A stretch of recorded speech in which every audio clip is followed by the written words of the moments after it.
Hi, everyone. Welcome to our Set Up for Success series for Parkinson's, for individuals and caregivers. We are happy to have you join us today.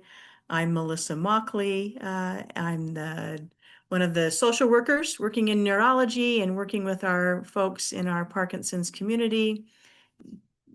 This is our presentation on speech and swallowing in Parkinson's disease, supporting communication, nutrition, and safety. We do these presentations in our Set Up for Success series. It's a partnership that we're between the University of Utah and the Parkinson's Foundation. So we're grateful for their support and that we can continue to offer these. But we just wanted to make that known as we dive in. So let's start, everyone. So just some quick facts. Parkinson's disease, yes, we know it causes issues, motor symptoms, right? Issues with mobility, issues with balance, rigidity. We know it causes non-motor symptoms as well, and it causes issues with swallowing and with speech because it causes the movements to become smaller and slower. It affects the face, the mouth, the throat, the chest. And for our individuals who are living with Parkinson's, the changes may be hard for them to notice. Sometimes those messages from the brain to the body get disrupted, and so they may not recognize what they're experiencing, which is why it's helpful to have those continual touch points with either family and friends and our medical team so that they can also watch for changes and offer supports and strategies as well. So with that in mind, we're going to dive in and we're going to break this down. We'll have a section about speech and then also a section specifically for swallowing. As we dive in here, I just want to emphasize the role of speech therapy and whether that's through a speech therapist or a speech language pathologist. These individuals are trained. We encourage you to meet with them sooner than later so that they can assess and they can provide treatments and exercises and supports that can be most helpful for each individual because everyone experiences this a little bit differently. And so it's helpful to have that individualized focus from someone. So just right off the bat, we just want to encourage the speech language pathologist or speech therapist in your experience living with Parkinson's. Some of the common changes you might notice with speech. You might notice a soft voice. You might notice a monotone type of tone. You might notice slurred speech, and you might notice word finding difficulty. This is a self-check. How do I know if I have a speech or a voice problem? These are some things that you might ask yourself or you might discuss with others. My voice makes it difficult for people to hear me. People have difficulty understanding me in a noisy room. My voice issues limit my personal and social life. I feel left out of conversations because of my voice. I cannot participate in telephone calls. My voice problem causes me to lose income. Maybe it's affecting job performance. I have to strain to project my voice. My voice clarity is unpredictable. My voice problem upsets me. My voice makes me feel handicapped. And people ask me, what's wrong with your voice? These might be indicators that there's issues going on with your speech and or with your voice. So in addition to meeting with a speech therapist, as I've already reinforced, but also there are some tips that we can go over today, tips for the individual, and then I also have some tips for our family and friends. The first tips, I break these down. There's voice hygiene, posture, keep talking, and singing and voice. So under voice hygiene, drink plenty of water or other liquids each day. Try to avoid non-caffeine. No, excuse me. Let me rephrase that. Try to encourage non-caffeine and non-alcoholic drinks. So we want to, we're trying to encourage hydration. Do not strain your voice by shouting over loud noise when you talk. Rest your voice when it is tired. It's a muscle. And just as muscles, when we use them and exert those muscles, we also want to have time for rest. It's the same with our voice. And we want to have maybe even scheduled rest or just noticing when it's tired. It's okay to give that rest. Reduce throat clearing or coughing. And if the air is dry in your home, consider using a humidifier. When it comes to posture, posture is important for voice and speech. We want to encourage an upright position and a straight neck and a slightly lifted chin. This helps you to move air from your lungs through your vocal cords. And your vocal cords, obviously, they vibrate to produce the sound waves that make your voice. So we want to create and help air move through our lungs to those vocal cords, and keeping our chin lifted helps keep that airway more open and more available for that air to move through. We know that motor changes associated with Parkinson's disease and also aging in general can make it more difficult to maintain an ideal posture. So we do encourage exercise and stretching and yoga. These can help maintain good posture. Keep talking. Sometimes individuals, when they have difficulty with speech, they might stop talking, they might withdraw. We're going to encourage you to continue speaking, continue talking with others.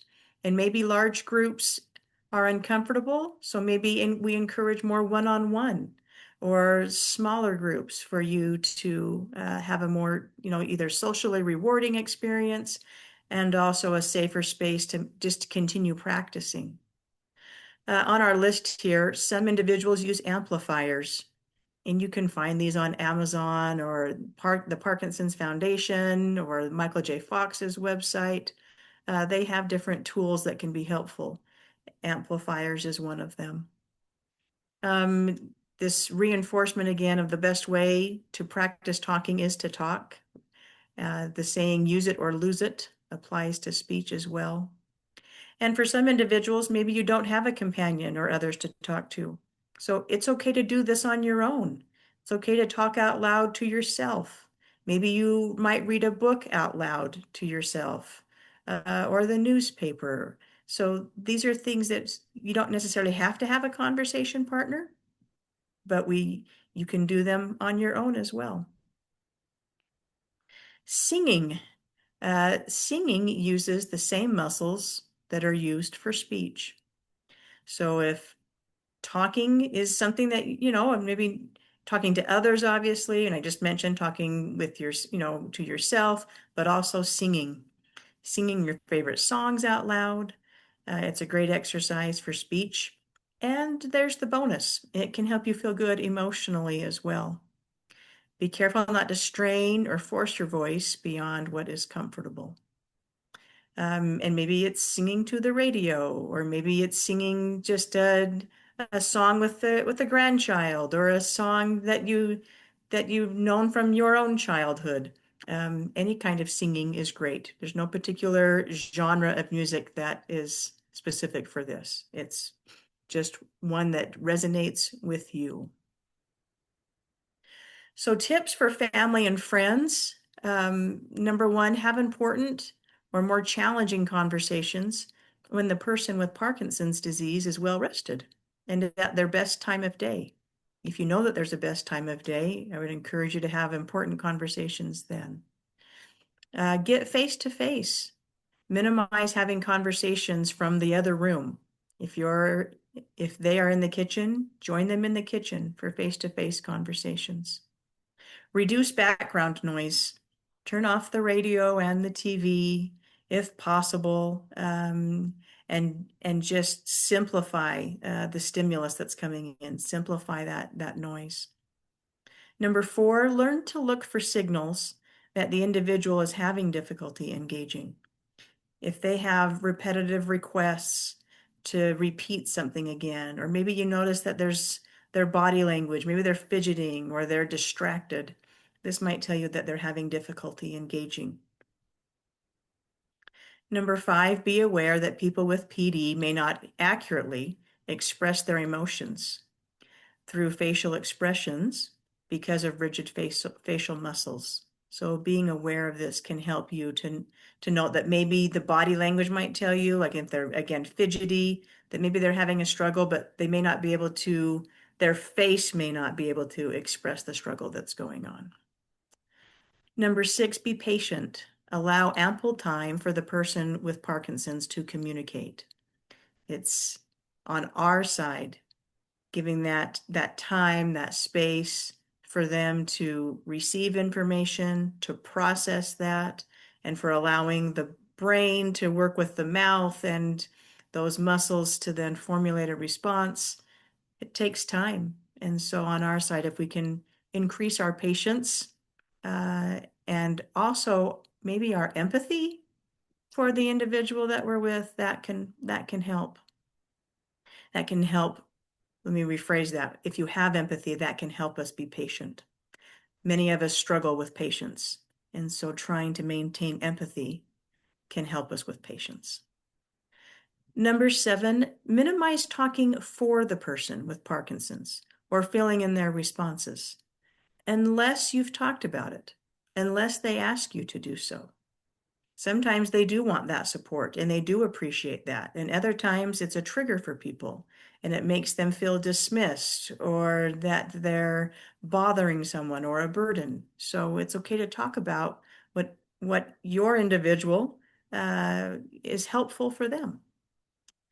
Number 8, repeat or rephrase what you said without elevating your volume or excessively slowing your speech rate.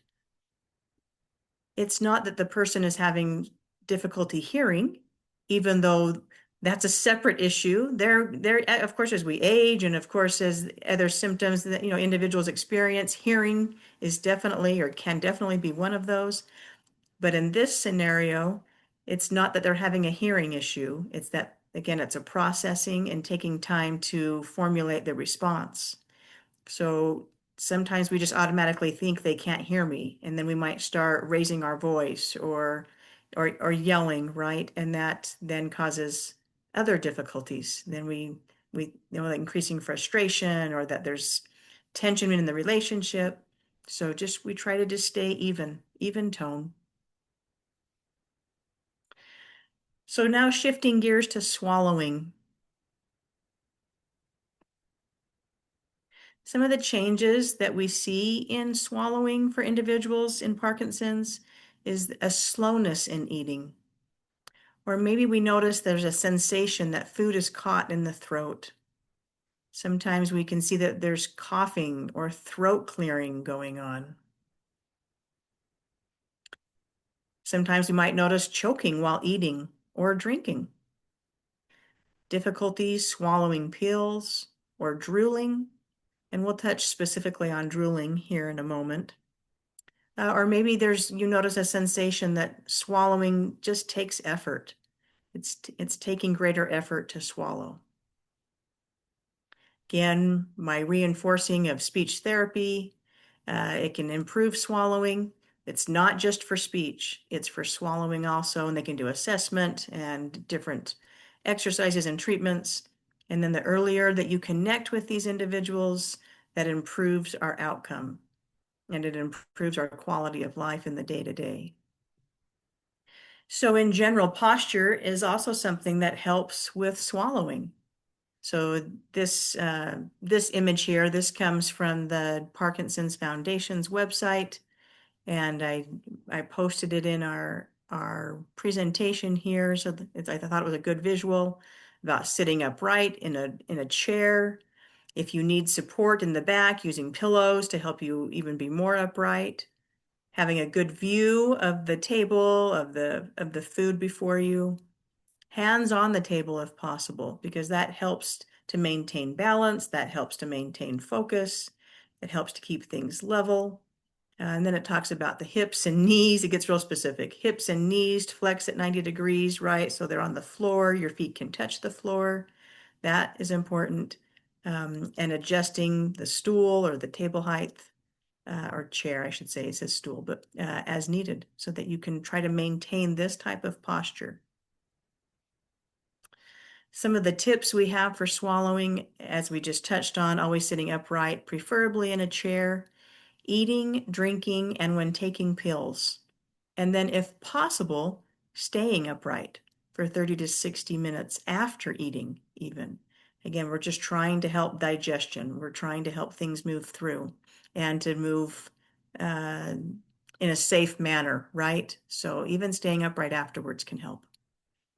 Chewing in small amounts, or excuse me, chew small amounts of food well, then swallow it all before eating more. Number 3, put your fork down in between bites to slow yourself down. Number 4, if food feels stuck, swallow multiple times, at least twice after every bite. You know what's interesting as I read through these swallowing tips, I also teach mindfulness and meditation at times. And this is something that we actually encourage individuals, whether you're experiencing Parkinson's disease or not. We encourage individuals to do things like this, numbers 2, 3, and 4, to be mindful, to be in that space and to be not multitasking, but just one task at a time, and to do these things so we can be present with what we're doing. So this is a very helpful chart, helpful tips, just in general for all of us for that matter. Number 5, take small sips when you're drinking. Take one sip at a time. Try not to gulp. Try not to tip your head backwards when drinking. We know that that's kind of a common thing. Number 7, I guess I'll touch on that in a moment, but we tend to tilt our chins or our heads backwards as we might, try to get the last bit of liquid in a cup. So we try not to do that. We try to keep our chin just slightly down and not upwards, so we can reduce the difficulty with swallowing or the choking risk that's there. Going back to number 6, be wary of straws. They can be helpful in some circumstances, but they can also put too much liquid too far back into the mouth too quickly. So be wary of that. Watch for that. And then number 8, be cautious when drinking from a can or from bottles, whether it's bottles for water or for soda. Consider bottles with a lid or a removable cap instead of those with a valve type nozzle. And to explain that, this is also an image on the Parkinson's Foundation's website. This can show you the types of bottles that can be helpful, and then the one on the right that has that nozzle, that can actually cause more strain and stress and difficulty than benefit. So it's something to consider. Number 9, consider eating several small meals during the day. This can help reduce fatigue that can occur during eating. Again, it can be tiring eating as we're doing all of these intentional moves and intentional processing and intentional exercises, and just the act of chewing and swallowing. It can be tiring. So sometimes doing several small meals throughout the day versus a few larger ones can help. Number 10, be aware of food sticking in your mouth. Use your tongue to help clear out food and clear out all of that food before taking more bites. Number 11, if you have difficulty chewing or clearing food from your mouth, then you may want to consider the texture of the foods that you're eating. So you may want to choose soft and moist foods and try to avoid dry or crumbly foods that fall apart easily, making it more difficult to clear that food from your mouth. Number 12, use caution when eating foods with broths or ones with liquid and solid components. such as fruit cocktail. So consider draining off the liquid portion of that. Uh, just separating that out can help promote swallowing and reduce difficulty. So I mentioned earlier drooling. What can I do about drooling? If an individual, if you with Parkinson's, if you tend to drool, it's probably not that you have more saliva. It's probably that you aren't swallowing it as frequently or as automatically as you have before. So this is common for individuals with Parkinson's. And so some of the tips include frequently taking sips of water, promoting that swallowing. When you're not talking or eating, keeping your head up, keeping it parallel. This can help. Reduce sugar. Sugar tends to produce more saliva, and so we just sometimes reducing that can help. The next one, maybe sucking on ice chips or hard candy or chewing gum. And then I've got sugarless because I just told you in the previous tip to reduce sugar. So I encourage that if you're doing the hard candy or the gum to try to have sugarless options. But doing these things can activate the jaw and automatic swallowing reflex. So that can help. That can help with this. And then sometimes individuals might wear a sweatband on their wrist in case they want to discreetly wipe at their mouth and want to do that in a way that may not bring as much attention to the issues that they're having with saliva and with drooling. So that's a suggestion also. And if these lifestyle strategies aren't effective for you, or if you want to add to that, there are also other options. Sometimes there are prescription medications that can be given that can help. And then individuals can also do Botox injections, that can help also. And the Botox, I was just going to explain that a little bit. So an injection of that is into the I can't say that word, salivary glands in the cheek and the jaw area, and this can decrease that saliva production. So these are two other options, of course, medical options that you can consider and you could discuss with your neurologist, and with your medical team. So those are options also.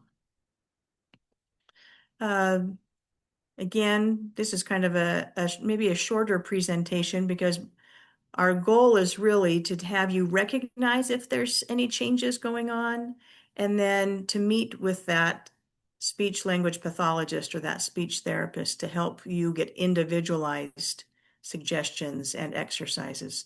These were just some general ones today that we wanted to go over.